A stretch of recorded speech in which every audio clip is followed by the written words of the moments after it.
to the Class of 2020 senior speeches. Thank you to the 10 people that are here present, and thank you to everyone else listening that is not here.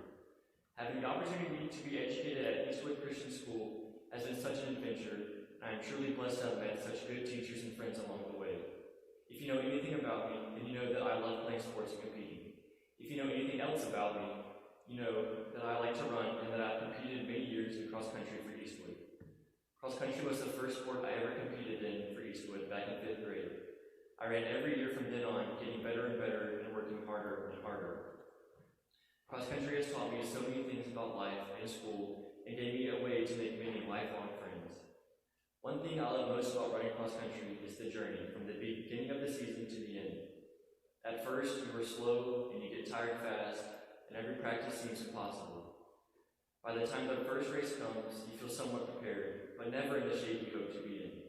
By the end of the season, you can run, and I'm going to nerd out here, 400-meter repeats, 800-meter repeats, mile repeats, hills, and tempos with ease.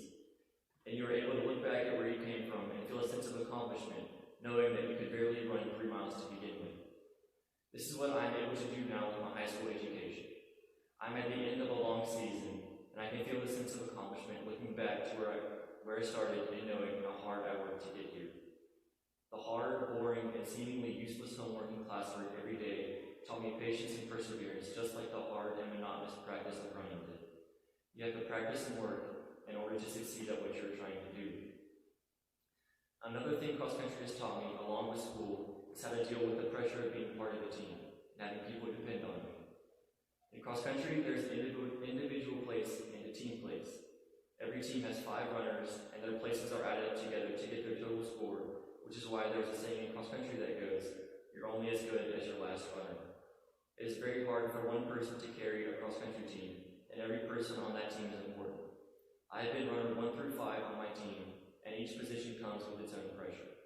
If the first runner does not place well, then the whole team is set back. If the second runner does not place near the first runner, then other teams have an advantage, and the same goes for the rest of the team. Injuries can have a big impact on a cross-country season, setting you back in your development. I've had my fair share of injuries during cross-country, including the time I stepped on a light pole 2 weeks before the state meet in 9th grade, or in 10th grade when I tried to dunk and sprained my ankle the day before the season opening meet and was out for a week and a half. These injuries all sucked, but it taught me to work harder for what I wanted, and those same lessons can be used in school too. School can be full of setbacks and challenges. Tests and assignments combined with the load of multiple honors courses can be strenuous. Getting a bad grade on one test can be a huge setback for your grade in class. Forgetting to do a Latin translation for homework, then having Mr. Gibbons force you to stumble through translating it in front of the whole class can be very embarrassing. Or procrastinating at senior thesis division and having to meet with Ms. Geiger longer than everyone else because you're unprepared can be a big setback. Or the awkward moment when you don't know the answer to a review question in Mr. Lowe's class, and it makes you search through the whole book while the whole class is waiting to move on. I am very familiar with all of these situations, unfortunately, and I hated every second I was put in them, but I can look back and safely say that I am a better person because of it. The last thing, and in my opinion the most important thing I learned from my years running cross country and my years at Eastwood, is that everyone needs a mentor to help them through their own journey. Teachers, especially the ones at Eastwood, are very helpful and want to see you succeed. Coaches in sports are there to help you, and they want you along with the teams to succeed. Coaches and teachers both push you, because they often know more about what you can do than you do yourself. Finding mentors that will do the same for you in life at any age is crucial to being successful in my opinion. The coaches that I have grown to love over all my years playing sports have left an impact on me that I will never forget. Coach Comier, Coach Lemire, Coach Jones, Coach Ewald, and Coach T, I want to thank you all for mentoring me in the sport you coach. Sports will always be part of my life, and I am so thankful to have coaches that were committed enough to take their time to teach me how to compete and how to succeed in games and in life. To all the teachers at Eastwood, even if I haven't told you, thank you for the time you put into all of your students. I wish every teacher I could have would be like the ones here at Eastwood, and I wish I could have spent my final semester at school with you all. Mr. Teal, you have always said that students will love learning history if they have a good teacher that loves to teach it, and you have done that exactly. You're one of the most caring people I know. I'm going to miss you next year. Mr. Miller, thanks for putting up with our weird class and for taking us to your goat farm, and of course, thanks for teaching us. Mr. Gibbons, thank you for all the funny memories in class and outside the classroom. You've been an amazing friend and mentor wherever we find ourselves together, except the YMCA locker room. Thank you to my class for being yourselves. It's been an awesome experience going to school with every one of you, and I'm going to miss our school days together next year. Especially you, Elizabeth. Thanks for being with me through high school and always helping me on assignments when you knew you were my only hope for getting a good grade. To my parents and grandparents, I've always looked up to you, and you all have been my biggest mentors.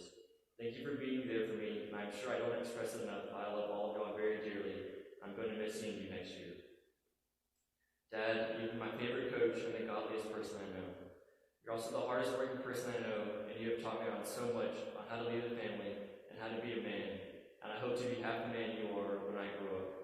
It's going to be really sad without you as much from now on. Mom, you always ask us what we would do without you, and I always come up with some smart response, but I really know we would pretty much be nothing without you around. You are such a godly lady, and you have been my biggest influence and motivation throughout my life. You are so caring and loving, and missing your cooking is going to be very hard in college. I love both of you all so much. Karis, thank you for being an amazing older sister and dragging me around when we were in school together.